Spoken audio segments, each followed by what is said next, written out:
माननीय अध्यक्ष जी, मैं इस सदन के समक्ष यह स्पष्ट करना चाहता हूं कि कल का जो प्रकरण में शामिल हमारे कुछ हरियाणा सरकार के विभागों का पैसा था और बोर्ड कॉरपोरेशनों सहित संपूर्ण राशि मात्र 24 घंटे के अंदर अंदर हमारी सारी राशि वो वापस हमारे खातों में जमा हो गई है, जो वो राशि गई है। माननीय अध्यक्ष जी, लगभग बैंक द्वारा 556 करोड़ रुपए जमा कराए गए थे, जिसमें लगभग 22 करोड़ रुपया ब्याज का भी हमने लिया। जो ब्याज था वो भी वापस आ गया, उसको भी हमने जमा, ये हो गया है। और उस पूरे पैसे की रिकवरी भी हमने मात्र 24 घंटे के अंदर कर ली है। बैंक ने यह भी माननीय अध्यक्ष जी अवगत कराया है कि यह प्रकरण मुख्य रूप से बैंक की एक ही शाखा चंडीगढ़, क्योंकि बैंक से भी पूछा गया है, बैंक की एक शाखा चंडीगढ़ के 4-5 मिडिल और लोअर क्लास के कर्मचारी थे, जिन्होंने मिली भगत करके इस बात को अंजाम दिया।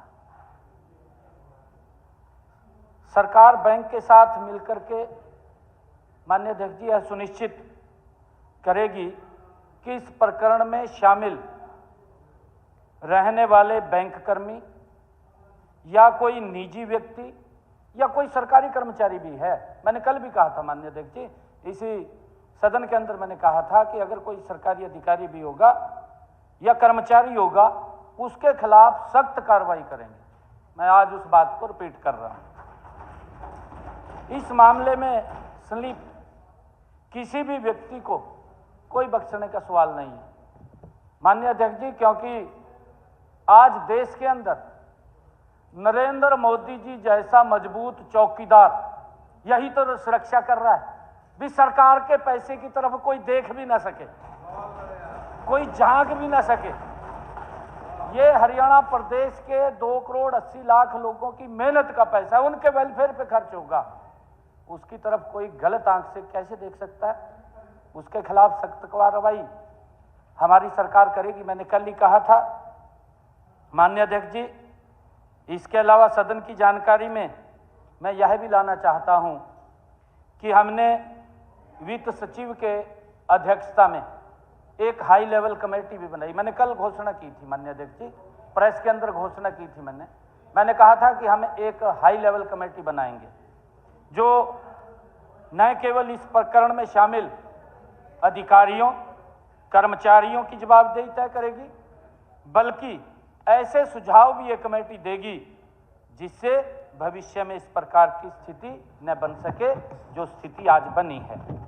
माननीय अध्यक्ष महोदय, मैं बताना चाहता हूं, कांग्रेस के साथियों को शायद यह समझने में कठिनाई भी हो रही होगी कि अब हरियाणा में शासन की कार्यप्रणाली बदल चुकी है, क्योंकि कल और आज भी मैं देख रहा था, मैंने तभी ये कहा है कि बड़े बड़े बैनर से लेकर के सड़कों पे घूमते हुए नजर आ रहे थे।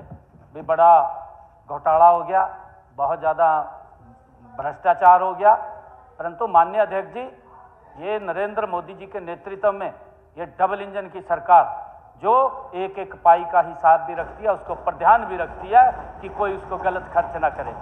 माननीय अध्यक्ष जी, हमारे विपक्षी साथियों को शायद इस बारे में जानकारी नहीं है कि अब हरियाणा की शासन प्रणाली भी वो पूरी रूप से बदली हुई है, बदल चुकी है। वह दौर अब नहीं रहा जब घोटालों को भी दबा दिया जाता था, जो घोटाले की फाइल होती थी उसको भी दबा दिया जाता था। अब वो दौर नहीं रहा, अब वो दौर नहीं रहा माननीय अध्यक्ष जी। नहीं तो घोटाले की फाइल को दबा दिया जाता था, मेरे पास कई फाइलों को दबा दिया जाता था, जिम्मेदारी तय नहीं होती थी माननीय अध्यक्ष जी, किसी की जिम्मेदारी तय नहीं होती थी। ये हालात थे माननीय अध्यक्ष जी।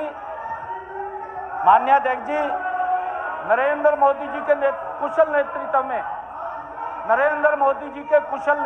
में भारतीय जनता पार्टी की सरकार zero tolerance all to corruption की नीति पर मजबूती से काम कर रही है। मैं ये हाउस को जानकारी देना चाहता था।